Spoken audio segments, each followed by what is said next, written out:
Stuttgart unter Turkheim. This is where the motor vehicle set out on its victorious worldwide campaign. 100 years of automotive history are stored and documented here under the three-pointed star in the Mercedes-Benz Museum.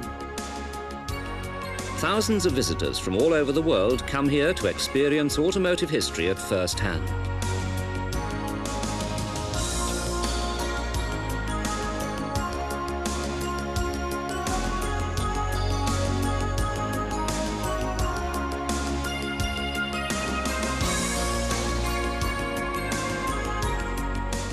An intelligent communication system provides visitors with the information they require in whichever part of the museum they happen to be.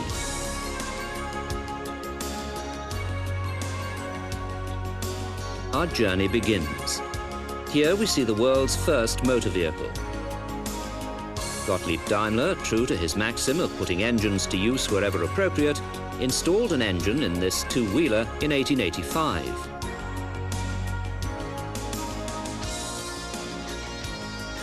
In this very workshop, which, like Daimler's birthplace in Schorndorf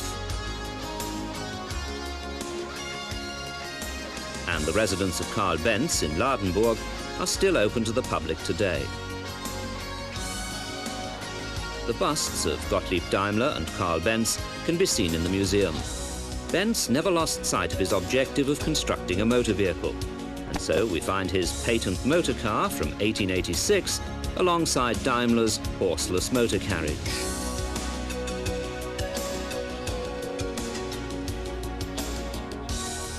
In 1893, Benz devised the axle pivot steering system, a significant improvement for subsequent automotive design.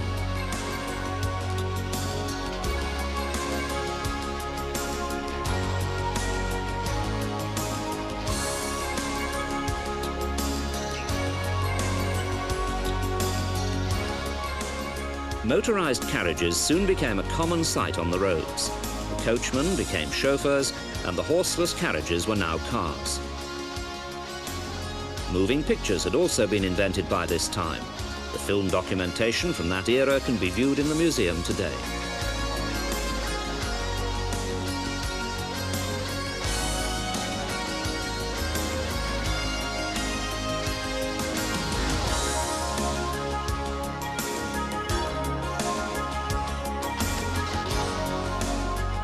And here it is, the first Mercedes, named after the daughter of the Austrian consul, Emil Jelinek.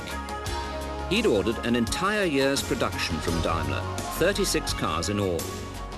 These superb vehicles were designed by Wilhelm Maybach. The Mercedes Simplex.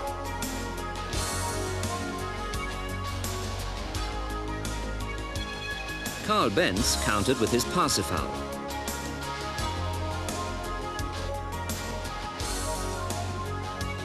Styling was all the rage.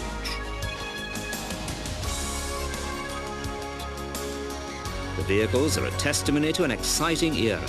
Amundsen's conquest of the South Pole, the sinking of the unsinkable Titanic. Caruso achieved lasting fame. And it wasn't just Josephine Baker who drove men round the bend. Cars had a similar effect. Culmination was the 140 horsepower Mercedes 630, the aesthetic ideal of its era. Daimler's star and Benz's laurel wreath were united in 1926, from which time cars were produced under the name of Mercedes-Benz. At the outset of the 30s, things were looking up and cars were increasing in size.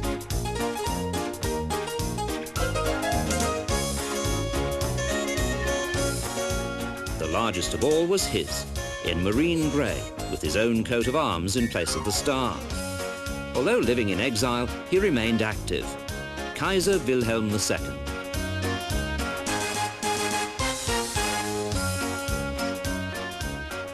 Just as on board a ship, he had full command of his car and could dispatch his orders to the helmsman by means of a signalling system. So could Japanese Emperor Hirohito. This car was in His Majesty's service until 1970.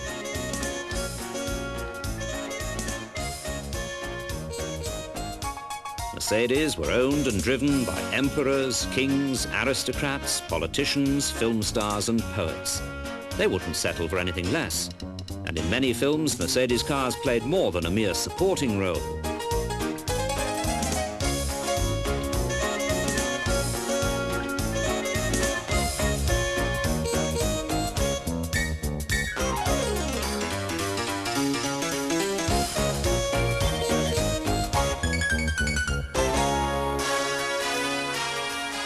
Everyone's dream car, the Mercedes 500K Special Convertible. 26,000 Reichsmarks, 100 months' wages for the man in the street.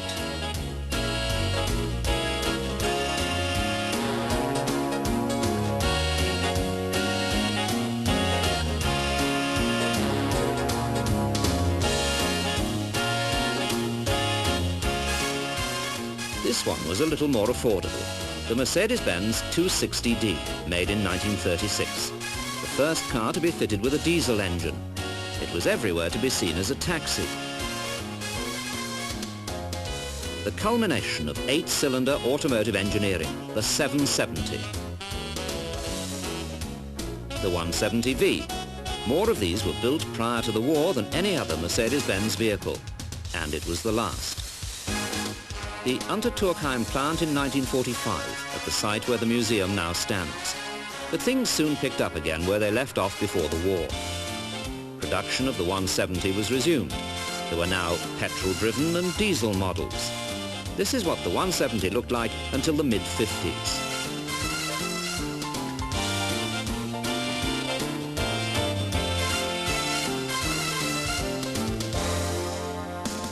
The 50s. The economic miracle was fully underway. Both rock and roll and food were in plentiful supply, and Germany won the World Cup for the first time. The Germans had acquired a sense of achievement once more.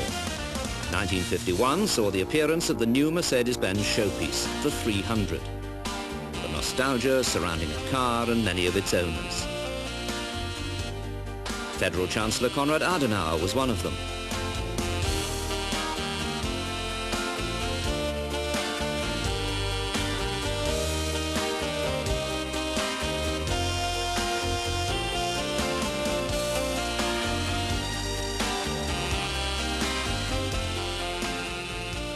The 300 soon acquired a more sporty flair, and the 300 SL has lost nothing of its fascination today.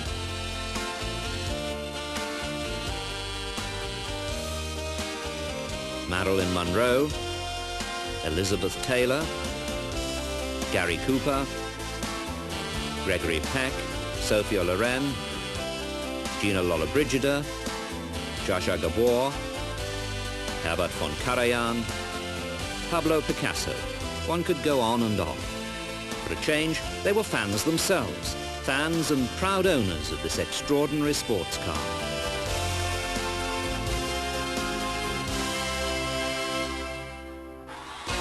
At the outset of the 60s, everything was a little larger.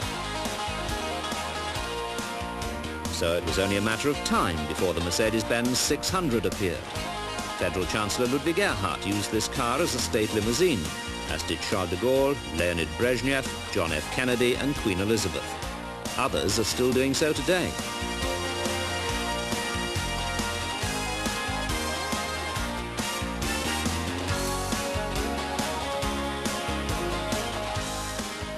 Pope Paul VI was chauffeured in this one.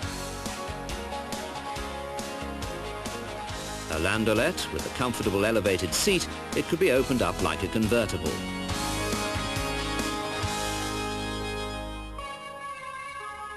True to Daimler's maxim of putting engines to use on land, on water and in the air, Daimler-Benz engines were installed at an early stage in almost everything that flew.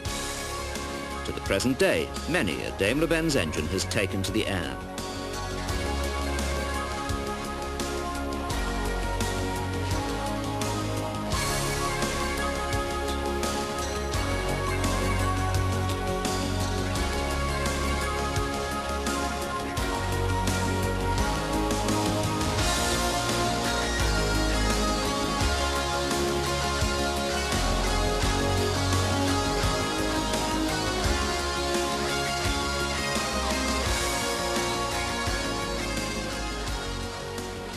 inevitably they've taken to the water as well.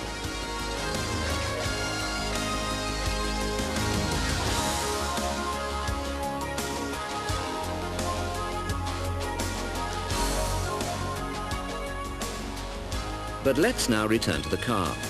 The Mercedes-Benz Museum can lay claim to more than just being the only one in the world in a position to look back on 100 years of automotive history.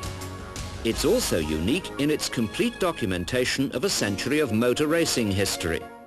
It all started in 1899 with the Phoenix racing car, and thus began an unparalleled series of victories.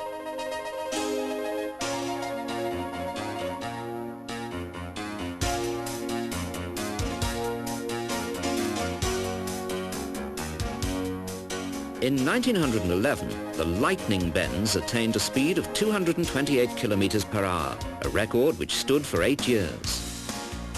Racing history, bumper to bumper.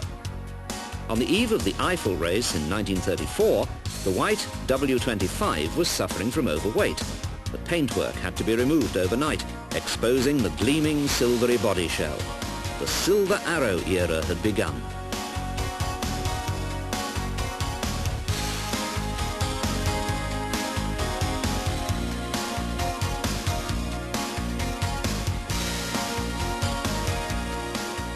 By 1939, Mercedes-Benz had already claimed 28 Grand Prix victories.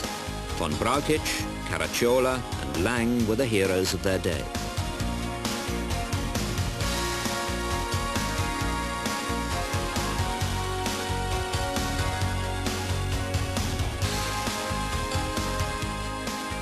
This success story, interrupted by the war, was continued in 1952.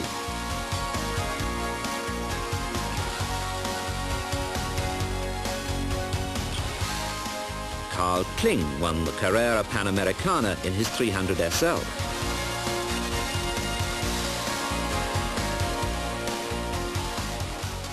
Mercedes-Benz chalked up a double victory at the 24 Hours of Le Mans. In 1953 and 1954, the honours went to Manuel Fangio. Then there was the unforgettable quadruple victory at Aintree by Fangio, Moss, Kling and Taruffi. A cabinet full of trophies and cups is testimony to these momentous achievements.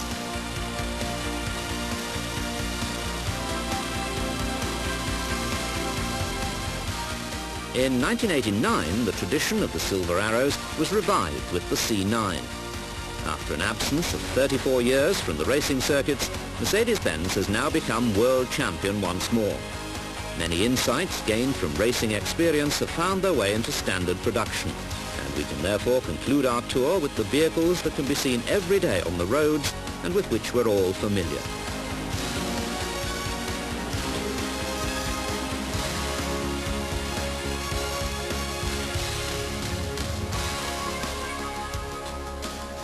The Mercedes-Benz Museum is evidence that automotive history lives on. With its review of the history of the automobile, the great adventure of our century, the Mercedes-Benz Museum inspires us to think ahead to what is to come.